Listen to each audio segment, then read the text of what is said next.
tumatanggap ka ng pera sa mga tiwaling politiko, itinuturing kang isa ka rin sa kanila. Yan ang matalim na reaksyon ni Cavite 4th District Representative Kiko Barsaga matapos ang panawagan ni AFP Chief of Staff General Romeo Browner na huwag idamay ang sandatang lakas ng Pilipinas sa mga isyong politikal. Ito nga ho ang pag-uusapan natin ngayon, mga reaction update PH. Ito po kasing si General Browner. Alam naman po natin yan, issue niya dyan na 15 billion na kung wari, magbulag-bulagan na lang ho tayo. Nananawagan daw ho siya. Ayan o, basahin ho natin ang kanyang sinabi. Nananawagan ako sa ating mga kababayan na huwag pong idamay ang AFP. Please shield the armed forces from the political environment. Kaya naman mga kabdita, itong panawagan ni Browner, ni tuta ni Browner, mga kabdita, itong si tuta ni Martin Tambaluslos pala, mga kabdita, nirebatan ni Congress Miao. If you take money from corrupt politician, then you will be treated like corrupt politician. Totoo ho, itong sinabi ni Congress Miao. Bakit ho? Kasi nga ho, sinapalan ka ng pera ng mga nagnanakaw. Di siyempre, lahat ng tingin ng mga ating kababayan, ganun din. Kung sino yung mga tumanggap sa mga corrupt din ho ang tingin ng mga Pilipino sa mga tumatanggap. Kaya tayo mga ka-update, wag ho tayong pasisilaw sa konting halaga, sa 1,000, 2,000, wag ho tayong pasisilaw pag alam po natin galing sa nakaw. Tulad na lamang na itong si Browner, tuta ni Tambaluslos, nagmamalinis ho siya mga ka-update. Pero ang katotohanan, tumatanggap pala. Diba? Hindi naman ho magsasalita ng ganyan si Congress Miao kung hindi totoo. Isipin mo nga, napatanggal niya dyan si Tambaluslos. Sa matatalim niya ho salita. Sino pa napatanggal niya dyan? Etong si Pampilo Lacson, ngayon lang bumabalik. Pero doon nasaktan yan si Pampilo Lacson sa sinabi ni Congress Miao. Doon sa lumabas na mga litrato ni Lacson sa mga diskaya. Kaya ho nag-resign yan Kaya nagbitaw. Ngayon gusto na naman bumalik. Diba? Alam na po natin yan. Na yung mga panawagan nyo, imbis na nga naman protektahan nyo yung mga ating kababayan, ba't pilit nyo binabanatan itong mga Pilipinong hindi naman nagnanakaw? Pilit ho nilang pinag-iinitan yung ating mga kababayan. Hindi ho nila pag-initan itong mga korap na politiko. Kinukurap po nila yung mga politiko Diba? Kinukurap pala nila yung taong bayan, yung mga politiko dyan, yung mga magnanakaw, pinupuri pa nila. Napaka-unfair naman ho yan. One-sided ho ang AFP pag ganyan.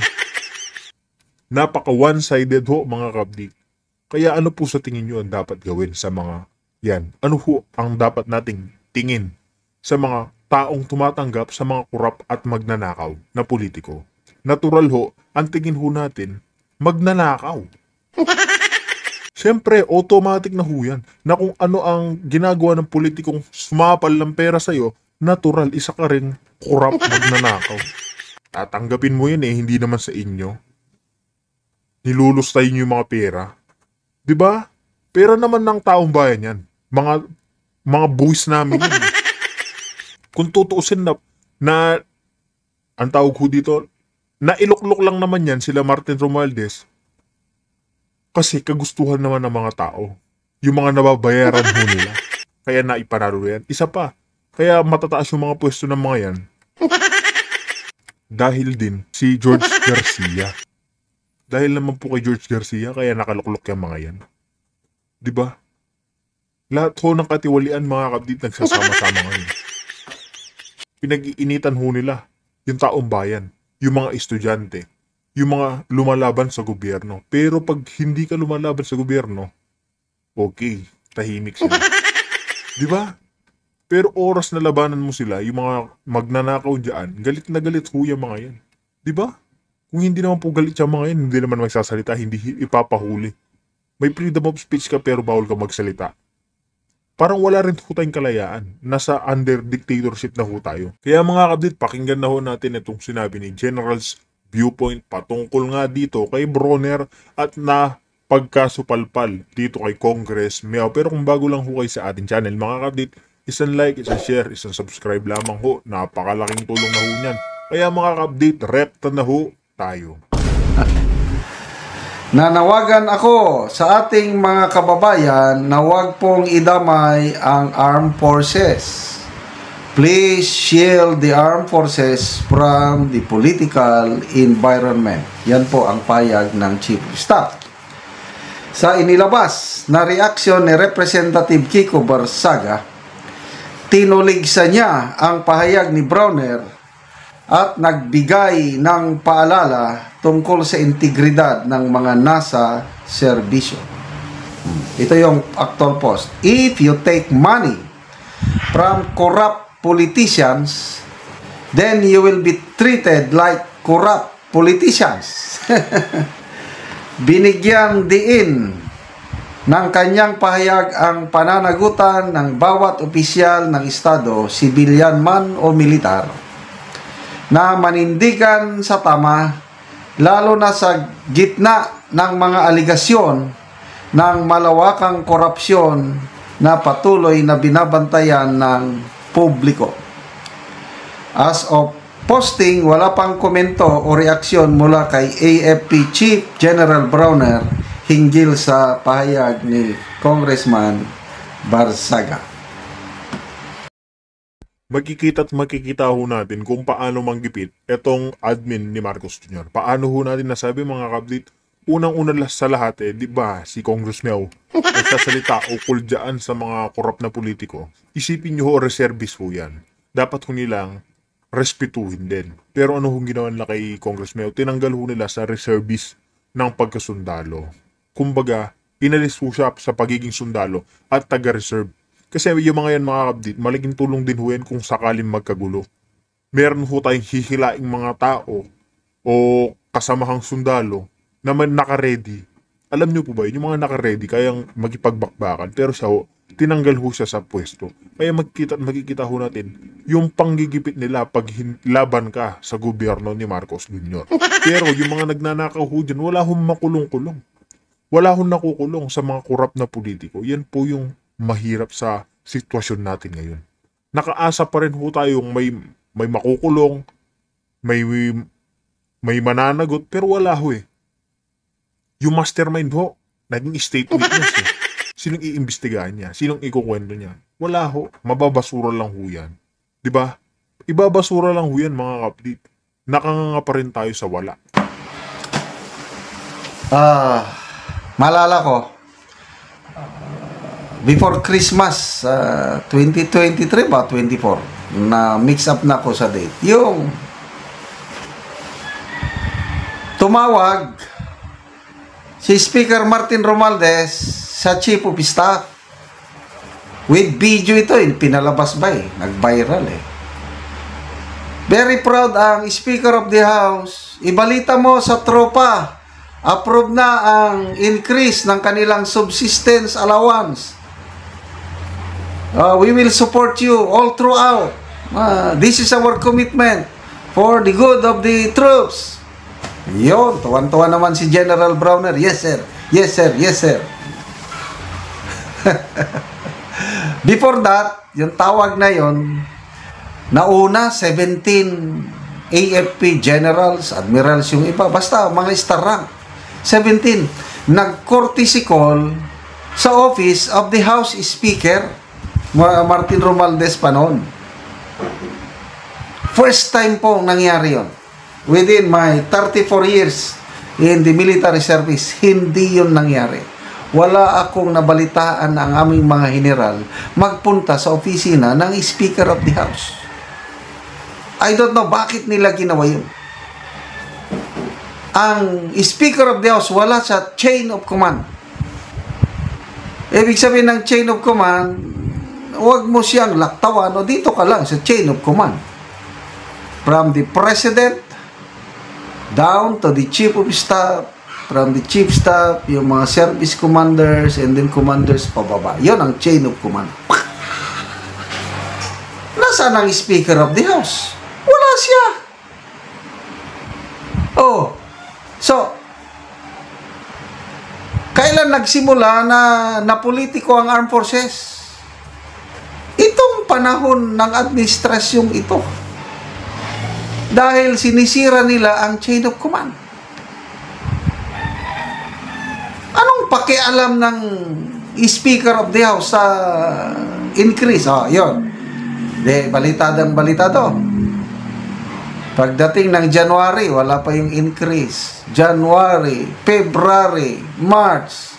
Saka na lang ibinigay noong April o Mayo. Napakatagal. Hanggang nagreklamo na lang mga sundalo, nasaan na yung promise na increase ng subsistence allowance? Naghanap pa ng pundo. So, I don't know, anong nangyayari sa armed forces ngayon?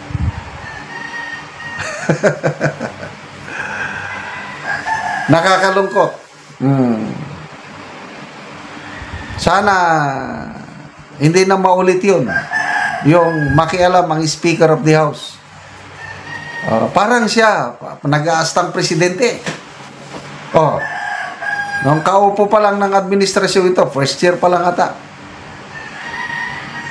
Saan ka nakakita ng Speaker of the House magbisita sa Pag-asa Island na mismo ang Pangulo o ang Defense Secretary by the time, hindi pa nagpunta doon, nauna na ang Speaker of the House.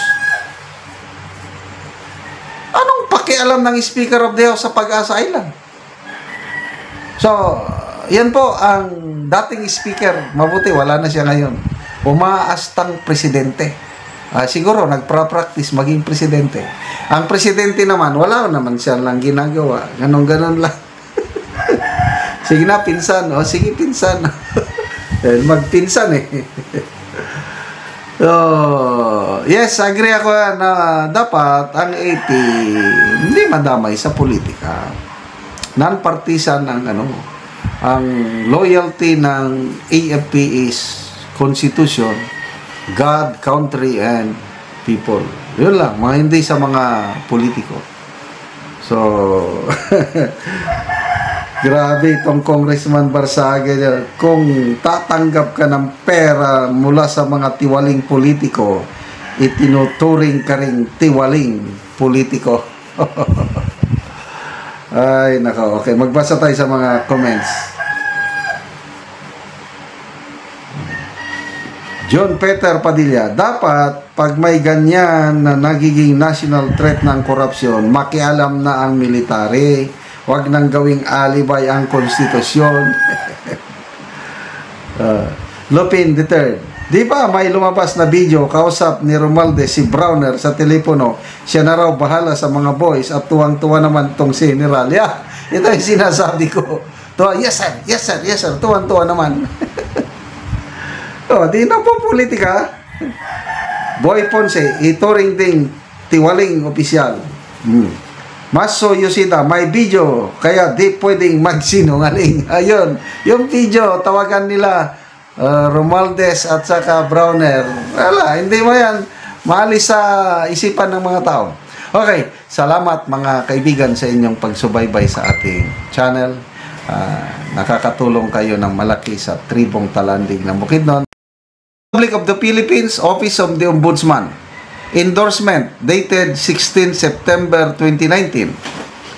Respectfully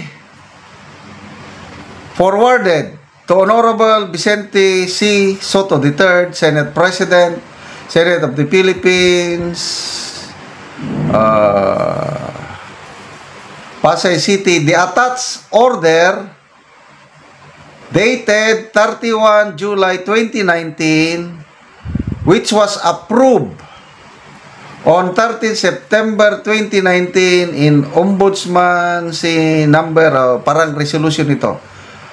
Ombudsman CA 15-02-98 entitled Field Investigation Office versus Emmanuel Joel Villanueva et al. For information and guidance with the request to acknowledge receipt within 5 days from receipt hereof by authority of the Ombudsman, Jose M. Balmeo Jr., Assistant Ombudsman.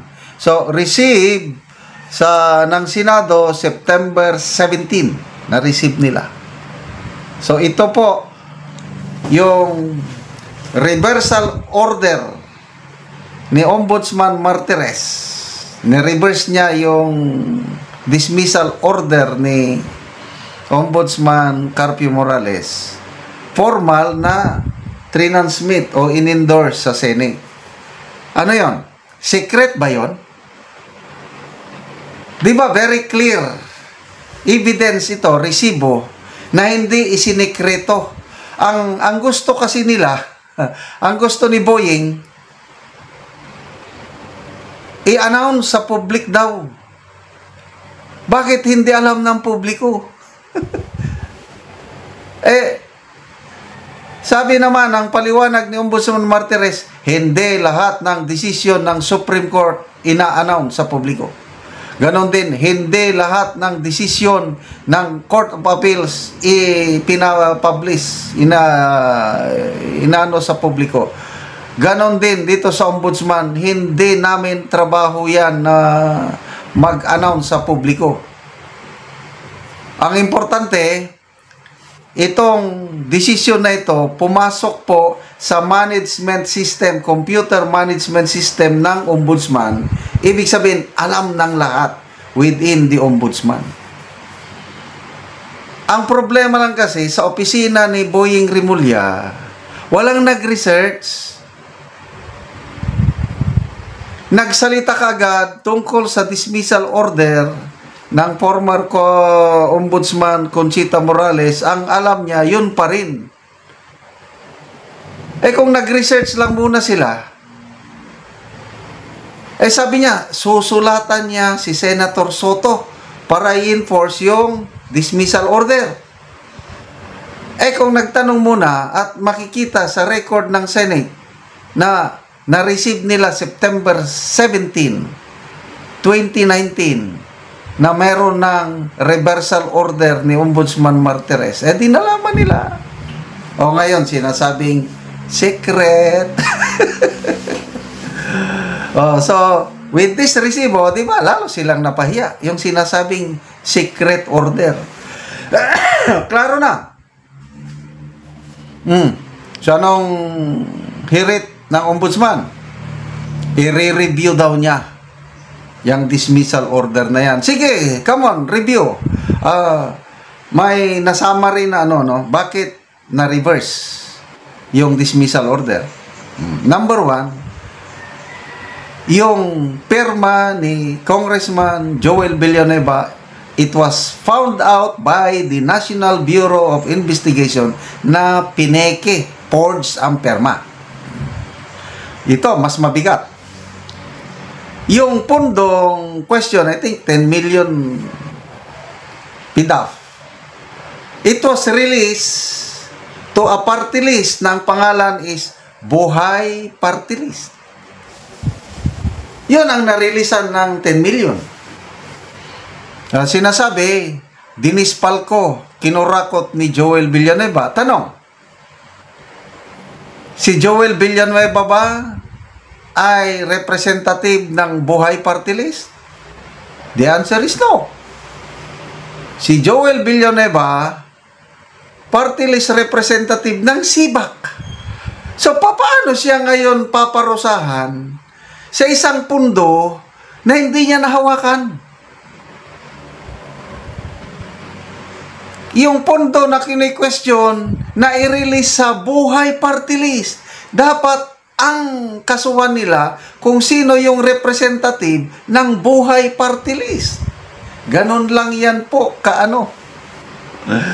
So, nakakatawa po. Nadadivert na po ang issue. Imbes na flood control ang pag-usapan ngayon, yung mga mastermind, Saldico and above, nadadivert. Napupunta dito kay Joel Villanueva dahil i-review daw ng Ombudsman paano na-reverse. Sige, bring it on. Ako, personal opinion ko, naniniwala ko sa integrity ni Senator Joel Villanueva. Hindi niya gagawin yan. Kahit itong inaakusa sa kanya na tumanggap siya ng flood control money, Hindi ako naniniwala. Puros paninira lang yan.